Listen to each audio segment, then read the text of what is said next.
వీడేంటి ఎవరి గురించో వెయిట్ చేస్తాను అనుకుంటారా? ఆగండి మా, ఇంకెవరి గురించో కదా, మా ఫ్రెండ్స్ గురించి. వాళ్ళైతే నేను వచ్చే లోపల జస్ట్ ఫ్లాష్ మ్యాన్ లో వెళ్ళిపోయారు అనమాట. అసలు మ్యాటర్ అంటే ఈ రోజు మా జిమ్ లో అయితే పిక్నిక్ అనేది కనెక్ట్ చేస్తారు.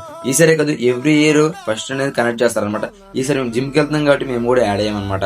సో అలా కూర్చొని బోర్ కొట్టేస్తుంది మామ. అలా కూర్చొని ఆ క్లాస్ పొద్దున్న నుంచి తినలేదు కాబట్టి ఒక్కొక్కరు నీరసం అయిపోయాడు అనమాట. అలా నవ్వుతున్నారు వీడియో తీస్తున్నారని.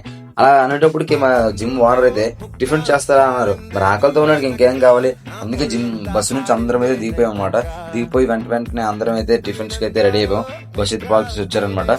అయితే టిఫిన్స్ అయితే తినేసి మళ్ళీ వెంటనే బస్సు అయితే ఎక్కేసాం. మాకు నచ్చిన పాట వేసుకుని ఫుల్ చిల్ అయ్యాము. అసలు ఫుల్ అంటే మామూలు కాదు, మాకు చెప్పలేదు కదా. మేమైతే ఈ రోజు బీచ్ కి వచ్చాము. సోనాపూర్ బీచ్ అంటారు మాకు దగ్గరలో. దగ్గర అంటే జస్ట్ 100 కిలోమీటర్స్ వస్తుంది.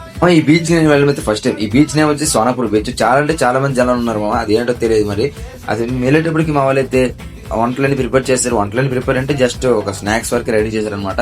మేమైతే మళ్ళీ ఆ స్నాక్స్ అయితే కొట్టుపెట్టేసాం. ఆ స్నాక్స్ తినేసిన తర్వాత బీచ్ లోకి వెళ్ళాము.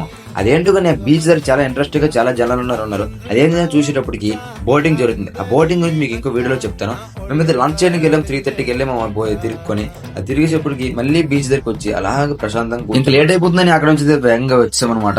వేగంగా అయితే ఈవినింగ్ 6 అయింది. ఎప్పుడు బీచ్కి వచ్చి నా స్పెట్స్ అయితే పోతాయి అనమాట. అదేంటో కానీ నా బ్యాడ్ లక్. అలా హైవే పక్కన ఉన్న కాఫీ షాప్ లో కాఫీ తాగేసి ఇంటికి వచ్చేసాం. నెక్స్ట్ వీడియో కలుసుకుందాం. బై మామ.